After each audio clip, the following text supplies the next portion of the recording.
here's what Deion Sanders did. And if you haven't seen the video or heard about it, it's kind of old school. And I feel like Deion Sanders tries too hard to be old school at times. I really don't know what I would do if he said, you have to call me coach to address me, which he does. I've never called a guy that I've covered coach. He says, you got to call me coach. You can't say Deion. I mean, I've said Philip, Josh, Wayne, Derek, Butch. I mean, I actually felt goofier about calling a guy Butch than coach. But so here's what happens. A tussle breaks out, which happens in preseason camp. And a book that's coming out, Celebrate 98, will discuss a huge monster ball before the 98 season that a lot of the players believe galvanized that team because the offense was getting pushed around by one of the best defenses in Tennessee football history. So fights happen, and a lot of times they're good. For the record, Josh Heupel does not believe in fighting in practice. That is not allowed. And I think each coach is a little bit different. Probably the younger you are, the less likely you like fighting. The older you are, you're okay with it. So Deion Sanders is okay with it and actually encouraged his players to fight, saying that you're not standing up for your teammates. So let's turn it to Tennessee. Should the Vols be fighting or should they walk away from a fight, or is there a happy medium? I've been around practice and a lot of fights, well over a dozen, and I've covered probably 1,000 practices. So it's not unusual. It's always just been part of it. I think if Caleb and I, if we had to go outside in the backyard and run into each other 80 times a day for about 20 days during the month of August when it's hot, we would probably fight. So I think it's part of football. Caleb, your thoughts on fighting in preseason camp? Well, first I want to say it's really rich coming from Deion Sanders, who was notorious for avoiding contact when he played. Like, that was his thing. He didn't even try to learn how to tackle. And so I think that's really rich coming from him. However, when it comes to fighting, I think it depends on how your team is built. And I do think it's a little old school in the sense, you know, when you played in the 90s, there was still the whole toughness wins out in football. And the 98 team was definitely built in that identity. We're tougher than anybody else. But if you are I don't like to use the term finesse, but I do think Tennessee is more of a execution-oriented team now with Josh Heupel. I don't think fighting is as crucial because they're more focused on executing, not just out-manning you in one-on-one matchups all the time. And so I think there's a little bit of a difference now. So I don't think it's a big deal that Josh Heupel doesn't like fighting. I mean, it reminds me of Peyton Manning in the NFL. Peyton Manning was obviously about more about out executing you. So he didn't like fighting in practice with his teams. He really didn't. And he even said one time, you know, you fight, you're going to get a 15-yard penalty and cost your team the game. And so it's not like the 90s, 80s, tough defensive-minded teams that, you know, the Jimmy Johnson Hurricanes or the 90s Vols or anything like that, that you wanted to fight because you wanted to reestablish your dominance. Take it to basketball. The bad boy Pistons wanted to fight. They wanted to establish their dominance by fighting. The Bulls didn't want to do that because they had the star power, so they didn't really care. But you can't back down either, which I think that's what Deion Sanders was talking about. Travis asked who would win a fight, Dave or Caleb. Let's bring Fred White in, and we'll get Fred's thoughts. Fred, who would win a fight between me and CC Caleb Calhoun? Fred, who do you think would win a fight? Well, I don't want y'all to fight. First of all, I don't condone violence. But, well, Caleb, you better run. If David grabs you, might be over with. So, this depends on on how big the ring is. Dave is older than me, but he's a workout warrior and he doesn't drink. That's two advantages in his favor that, like, you know. Well, I'll go ahead and tell you the answer to the question. It's the 30-second over-under rule. If Caleb stretches it to over 30 seconds, I don't do cardio, so I'm gassed. And then Caleb could just, you know, bounce and move and tap me and tag me and wear me out. If I can get a lick in out of my first 3 swings, I'm going to win. After that, So you're going to be dog tired, I'm assuming. But after that, I'm going to have to lay down and take a nap and say, Caleb, you won. oh my gosh. What do you think of fighting in practice? And you may have not heard us talking about this, but Deion Sanders chided his players for walking away from a fight in practice. What did you make of that? Listen, one of the reasons why I knew we were going to be a really good team and we were tough was the fight. You guys, if you have not listened to Celebrate 98, you need to go check it out. We talk about big fights on there, and the one big fight we had before that 98 season was an all-out brawl, offense versus defense, and it was intense. But you also knew one thing. Every last person on your team was tough as nails. You knew that. I remember hearing Coach Fulmer say one spring, I think he regretted this after the fact, but said, you know, you know what, guys? It has been one fight reported all spring. I don't understand what's going on. We used to know guys were tough because they would at least go out and have a fight. And right after that, we had about 10 of them. But it was the problem was it was in the public with other people. But it was you told us to fight, coach. We fought. I think he wanted to take that back as soon as possible. But he's right. If your guys are walking away from stuff in practice, it's your teammates. You're not gonna take it in the locker room or on the street afterwards. That's what you do. That's how you know whether your guys are gonna fight or not in the game. Not just fist fight in the game, but that's the toughness of it. And I get where he was coming from. I understand where he's coming from. And if people have never played the game, you wouldn't understand that. I mean, I've had fights from little league, high school, college, and pro. I've seen those fights, and if you touch somebody on my squad on the defensive side, guess what we're gonna do? We're gonna scrap. Yep. I know. That's the name of the game. There's no way that you can run into each other 80 times a day, 5 days a week for a month and not want to get in a fight when it's 98 degrees. Robert says brothers fight, period. They do. Here is, in my opinion, the difference. The generation is different. So Fred said the most wise thing way back in the Celebrate 98 series, and I've taken it to heart. Immediately when they walked off the field into the locker room, it was done. It was it. Nowadays, I don't know that this generation would have the maturity. I don't want to sound like the old guy. Get off my lawn. I don't know the old guy right now. I know. I don't know that they would have the maturity to put it down, Fred, and let it go. That's part of your coaching in your locker room, though. Okay. You got to create that culture in your locker room.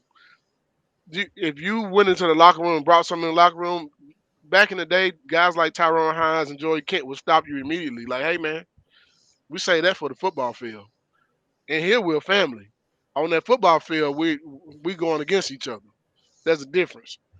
And they established that from the beginning. Bubba Miller and those guys, they weren't going to allow you to do that in the locker room. We weren't in fights in the locker room. Not a lot. I mean, because the older guys nip that in the bud real fast. But that is a testament to what your leadership is like on your football team, because your leadership on your team determines your culture of your team. Fred, who was on y'all's team that who was the Rocky on y'all's team? The guy that was really small, and then there was a fight, and you're like, wow, I did not know he could last that long in a fight because he just looked so tiny. He wasn't really small, but it was Fred would be the answer, except for the small part. I'll say this: it wasn't too many guys on our team that wouldn't scrap with you, and didn't care how big you were. I mean, I've seen linemen go up against linebackers. Most linemen are bigger than linebackers. I've seen DBs go up against receivers, or DBs go up against tight ends, or everything. I mean, we didn't have. Let me say it like this: I don't know about today's game. I can only speak and vouch for my group of my teammates. We didn't have no punks on our team. Whoever you went up against was gonna give you a battle.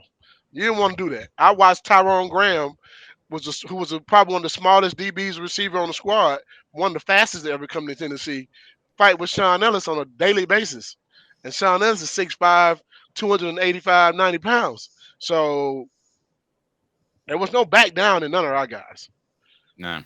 Tell me about, and Jimmy said that we sound stupid, don't need players hurt and fighting. No, it's not that. It's not really that simple because in 98, Fred and Tennessee's defense is absolutely pushing around the Vols offense. They can't get anything done in spring, and then they're halfway through preseason camp, and they are just getting punked. And essentially, Philip Fulmer challenged the offense via Spencer Riley mostly, and he's the one that started it by a waylay he laid on Al, and you don't hit Al and not expect to get hit back. And that really galvanized that team. It would be too strong to say you don't win a championship without that fight, but it did mean an awful lot, Fred. It meant an awful lot. It meant an awful lot. Hey, Jimmy, you man, I don't know where you played the game in and what level you played it at, and I'm not trying to go at you. I'm just being honest. I haven't had a good football team that I ever played on that we didn't have some fights. Period. Not one. The only team that was horrible was the, Lord, 2000 San Diego Chargers went 1-15, and we fought damn near every day. Only lost more games in one season than I ever lost in my whole life. So, yeah. Did you win any fights? I won every last one of my fights. Keep in mind, mind, in 1997, Leonard Little started the season with a cast on his hand. Came from a fight, but he still had a stellar season. And was still you remember who he hit? I don't remember exactly who he hit, but I just know it was a big fight. It was a brawl there too. Wow. Have you ever lost a fight in preseason camp? Dave, I ain't lost too many fights in my whole life. I didn't think so. Fred, I was talking. And listen, I'm not trying to act like I'm Mike Tyson and them, but the difference between me and the next person is I'm willing to do a lot more than some people are willing to do to win. Especially when it comes to a fight. I have never heard of a fair fight. Not ever in my life. Yeah. My grandfather taught me that one. Yeah, there's no such thing as a fair fight. I mean, because if you're putting your hands on me, that means you have intentions on hurting me. So I have intentions on hurting you at that point.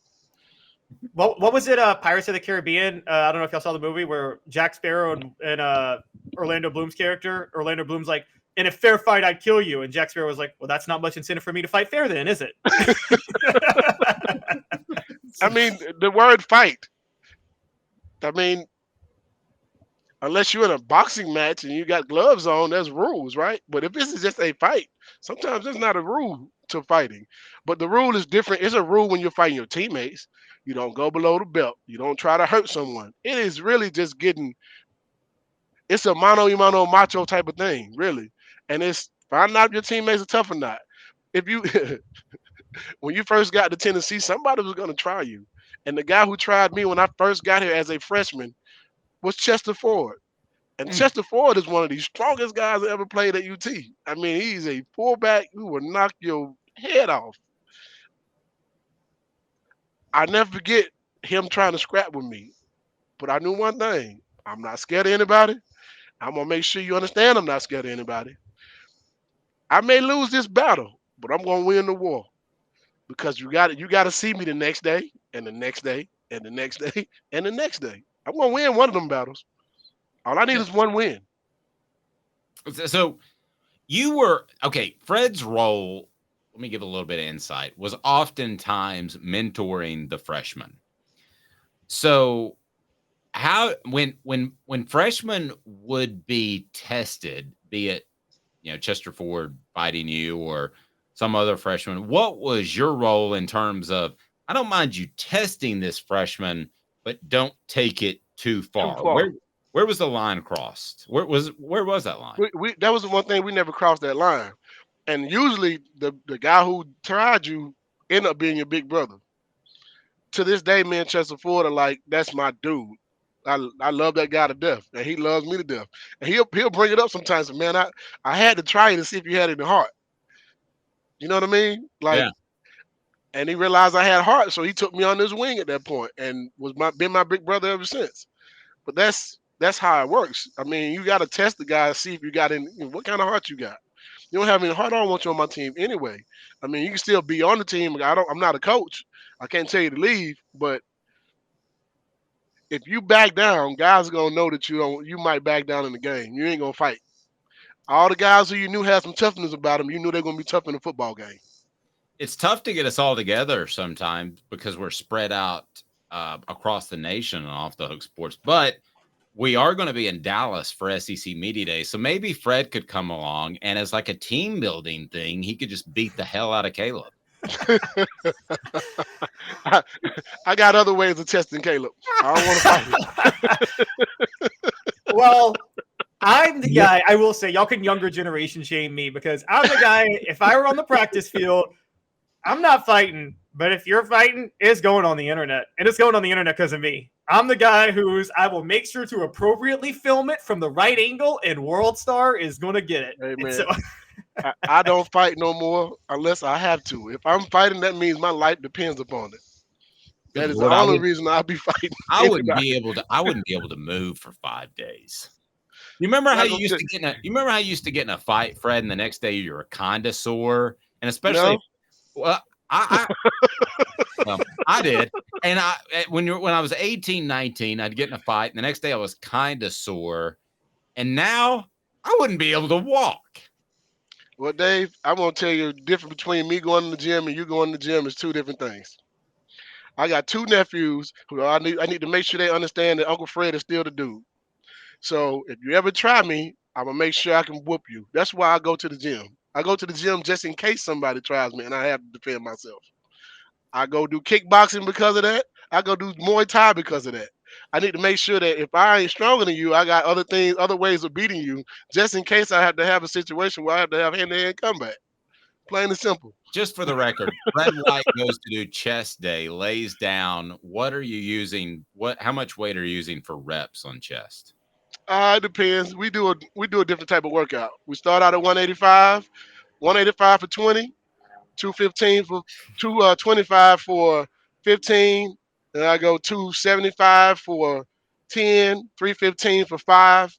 Then I go back down to 225 and I do 2 sets of as many as you can do. The goal is to get 20. Good gracious. I could do 185 maybe 5 times.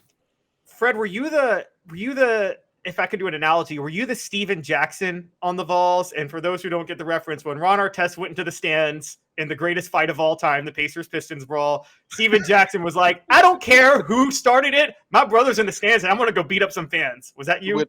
Unequivocally, without a doubt. That's my teammate. That's my brother. He might be wrong, but I'm not going to let him go through that situation and get beat up. And that's my teammate. I'm going to make sure I go up there to get him out of there. If I got to fight my way to get him out of there, I'm going to fight my way to get him out of there. If I got to fight to get to him, I'm going to do that too. But I will tell him he's wrong at the end of the day. But in the moment, I'm going to make sure I save my teammate, plain and simple. Well, Steven Jackson didn't try to get him out of there. Steven Jackson was like, I want some punches in here too. I mean, I'm going to throw some. If it requires me throwing some punches, I would have done the same thing.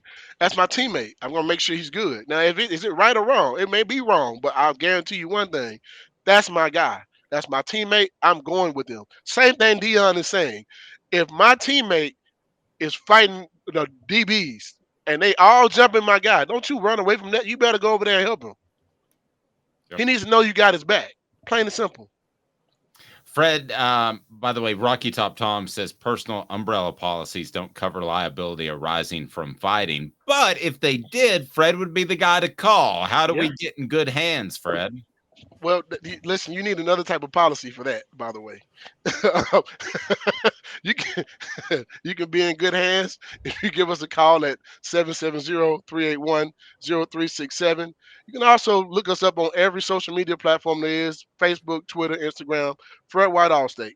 And just as hard as I hit on the football field, we hit the same thing trying to get you a good quote. So we try our best to make everything work for you guys. And I go fight for you just like I'll go fight for my own teammates. Nice. Toughest fight you were ever in? Toughest fight I was ever in? On the field or in practice?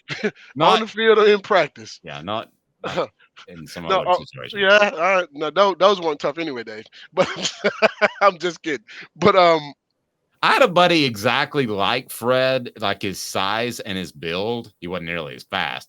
And I was always the smart aleck that would start a fight and he would finish it. I think that's why Fred and I have this, we have this chemistry because I feel like I've known him since I was in high school because he reminds me of my buddy that would finish the fights. And Smart Aleck Dave might get knocked out, but I knew that this guy would finish it. But if The you, toughest guy I went up against in practice, we didn't fight.